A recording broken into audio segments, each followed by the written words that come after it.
একজন প্রবাসী বাংলাদেশে সৌদি কফিলের জন্য সান্ডা ধরছেন। প্রশ্ন হলো সান্ডা খাওয়া জায়েজ আছে কিনা। সান্ডা সাধারণত মরুভূমিতে হয়ে থাকে এবং এটি সরীসৃপ প্রজাতীয় একটি প্রাণী, দেখতে গুই সাপের মতোই অনেকটা।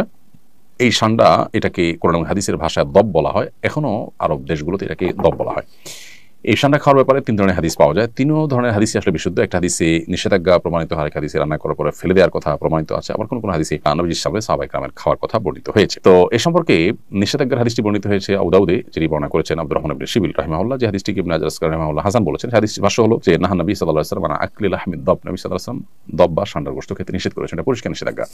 আরেকটি হাদিস বর্ণিত হয়েছে মুসনাদে আহমদে, যেটিকে ইমাম ইবনে হাজাম এবং ইমাম আইনি এবং শাওকানি রাহিমাহুল্লাহ তারা সহিহ বলেছেন।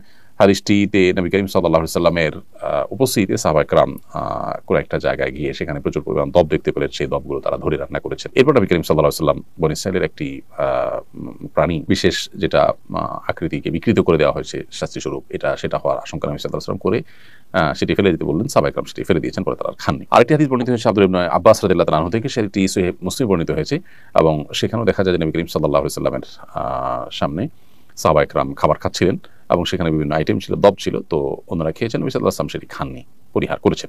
তো 3 নম্বর হাদিস থেকে অনুমোদন বোঝা যায় এসব হাদিসগুলোই বিশুদ্ধ এবং এসব হাদিসগুলোকে সামনে রেখে পৃথিবীর সংখ্যাগরিষ্ঠ উলামায়ে কেরাম বা বেশিরভাগ ইমামগণই দব খাওয়াকে জায়েজ বলেছেন।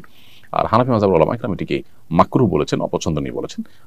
মাকরুহ বলার ক্ষেত্রে আবার অনেক উলামায়ে কেরাম মাকরুহ তাহরিমি বলেছেন, কেউ তানজিহ বলেছেন হানাফি উলামাদের মধ্য থেকে।